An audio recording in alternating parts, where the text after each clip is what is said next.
Thank you, Mark, and thank you to the Institute for Jewish Spirituality for inviting all of us to be here today. I'm honored and humbled to be here with you, to see some familiar faces, to look at this beautiful collage of faces on my screen. Some of you I know, some of you I don't. What a real pleasure to be here.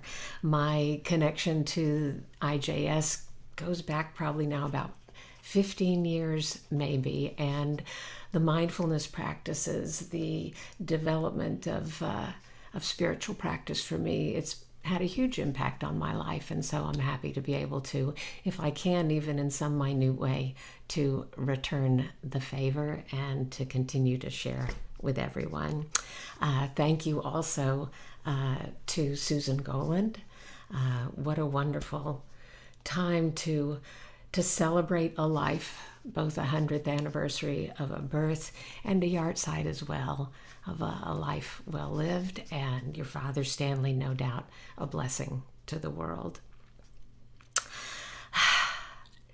The main point, the end point for which the beginning was formed in today's sit is going to be a prayer or a recitation of Shema. And I'm intrigued with that idea of Shema. What does it mean to Shema? What's the difference between hearing and listening? I learned the translation as a young child of "Hear, O Israel." And so I wonder about that hearing versus listening. I think we hear things all the time, whether we intend to or not. And so I am curious to explore today what happens when we really pause to listen to the things that we hear, and to listen not only with our ears, but with all of our senses and our hearts as well. So to set a little context, as Mark already mentioned a little bit, we're in a transition sort of week. We've been immersed in the month of Tishrei with the High Holy Days, with Sukkot, with Simchat Torah for the entire last month. And the day after tomorrow will begin the new Jewish month of Cheshvan. It's also called in some circles Mar Cheshvan. Mar means bitter or sad, and it's considered Mar Cheshvan because after the intensity and the celebration of the month of Tishrei, Cheshvan is the only month of the Hebrew calendar, the Jewish calendar, that has no holidays. No chagim in there at all. And so it's a little bit, perhaps a little bit let down from Tishrei, but we settle into a month where seemingly nothing is happening. So we have a lot of instructions for Tishrei. How do I keep my spirit alive during Tishrei? Well, starting with Elul, a whole series of ways in which we can immerse ourselves in what's coming forward in Tishrei, and then for Rosh Hashanah, for Yom Kippur, for Sukkot, for Chol HaMoed, Sukkot, Simchat Torah, all sorts of instructions for how to keep our spirits alive, how to draw closer to God during those times. And I started wondering, as we enter Cheshvan, what are some of our spiritual instructions, or what might we use as spiritual instructions for Cheshvan? A moment or an entire month where nothing is happening. I'll phrase it a little bit differently, or just pronounce it just a little bit differently, that in Cheshvan, it's not that nothing is happening. Perhaps another way of looking at it is to coin one of our many names for God, and to say that Cheshvan is a month where no thing is happening. No thingness, nothing obvious, but it doesn't really mean nothing. It just means maybe we have to listen a little more deeply, or look a little harder, or just look at things a little bit differently. So I went to think about a Torah story where seemingly no thing is really happening, and yet we find out that that in itself is a happening. So Adi, if you would, and thank you in advance, share the screen. Much appreciated. I need to adjust my screen so that I can see it. I love the story in the Torah from Exodus chapter 3 of Moses encountering the burning bush. The reason that I appreciate it so much is because I learned along the way that there's a piece of Jewish tradition that says it's not so unusual for bushes to burn in the desert. That because everything is so dry and the sun is so bright, that bushes sometimes do spontaneously combust in the desert. And probably shepherds walked by these sorts of events without even noticing, because it happens all the time. What's different about Moses and this burning bush is that Moses pauses, that Moses stops long enough to notice that this burning bush is different. This burning bush is not being consumed, and Moses stops to listen. This time not with his ears perhaps, but first he listens with his eyes. He takes it in. And it says, an angel of Yud-Heh-Vav-Heh appeared to Moses in a blazing fire out of a bush. He gazed, and there was a bush all aflame, yet the bush was not consumed. Moses said, I must turn aside to look at this marvelous sight. Why doesn't the bush burn up? When Yud-Heh-Vav-Heh saw that he had turned to look, God called to him from out of the bush, Moses, Moses, and he answered, Here I am. Moses encounters God, it would seem, because he recognizes in an everyday event, in a moment where perhaps one might think nothing is happening, Moses recognizes a messenger. Moses recognizes an angel, and everything changes. Because first it's just an angel. It's just a messenger appearing to Moses in that bush.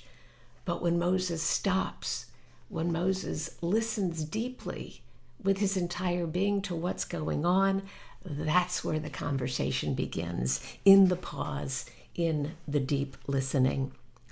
So in our practice today, I hope to turn our attention to that pause, to that deep listening of shema-ing. So Adi, if you could forward the screen share to the next part. Here is something about how this prayer, Shema Yisrael, Adonai Eloheinu, Adonai Echad, appears in a Torah scroll, in Torah calligraphy. And the first thing that we might notice is the unusual. It looks just like Hebrew writing at the beginning, and then we stop to listen to this a little more deeply and notice that the last letter of the first word, Shema, and the last letter of the last word, Echad, those two letters are larger than all of the other letters in that verse of Torah. And tradition tells us that this is because these two letters, Ayin at the end of Shema and Daled at the end of Echad, they are themselves a word. And that word is Ed, witness. And not only are we now hearing, we are witnessing. What do we need to witness? What do we really hope to hear? And I think that it is in that word, Echad, the end of that word, to be a witness, the unity, the fullness, the allness, the echadity of things, the connection, and the oneness. So we can turn off the screen share. And I'd like to share a little story with you that I heard about Shema.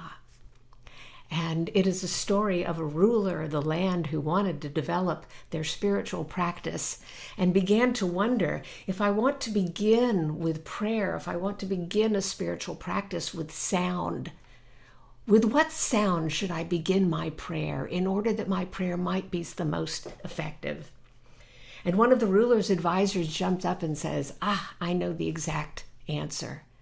When we want to pray, when we want to go deep, when we want to listen deeply, first we have to quiet everything else. So the proper sound with which to begin is shh, to really focus. And just as the ruler is thinking that's a really good idea, another advisor jumps up and says, no. The first one has it all wrong. We need to listen and hear and pay attention and consider the words of our prayers. So it's good for us to get into that frame of mind with a different sound, with the sound of consideration. Now the ruler's confused. Well, which is it? Is it shh? Or is it better with And just as the ruler is considering these two options, a third advisor comes into the picture and says, no, everyone has it all wrong. One must listen not only with one's ears, but with one's heart, yes, with one's full being, and with the hope, with the expectation, with the aspiration that something wonderful is going to happen. There is holiness here, even if I don't know it yet. And so I begin with that aspiration of hope, of realization of, Now the ruler is really confused. Which is it? Is it shh, or perhaps or maybe And I hope to use those sounds as a frame for our practice today as we settle ourselves into a comfortable position for our sit. We're relaxed and yet alert and awake, comfortable and attentive at the same time. As we begin to center ourselves in our place, in our makom, to use these sounds to settle in, to inhale, and on our exhale, just take that first settling into the silence of the moment.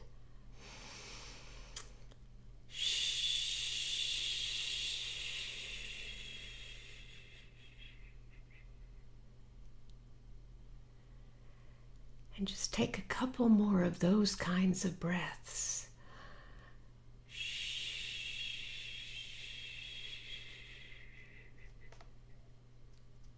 Maybe one more.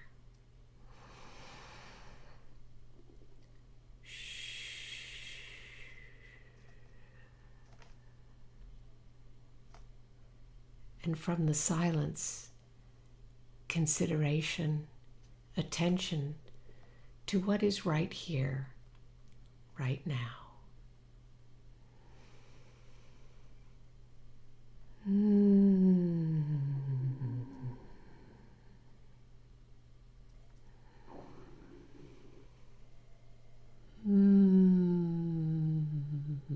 Feeling those vibrations in our chest, in our faces, in our lips.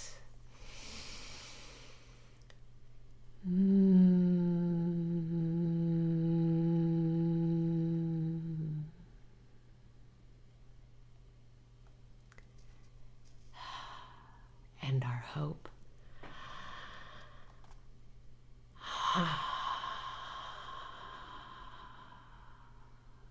The echadity, the connection between our inhale and our exhale.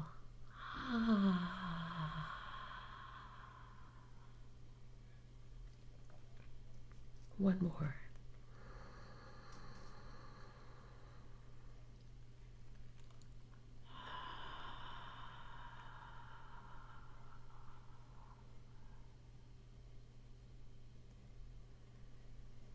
Quiet places in which we can just be, where we can be attentive, alert, awake, where we can find the angels, the holiness within what we are hearing with our whole being. As we settle into silence, I invite you to continue to use these sounds as you wish and as is beneficial to you. Perhaps on one breath, shh, shh,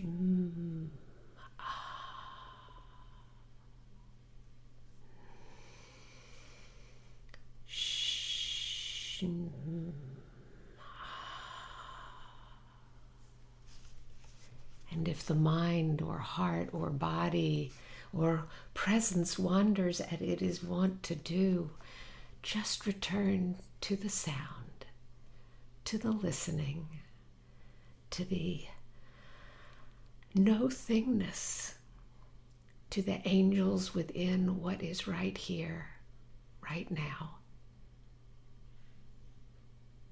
that we might hear it.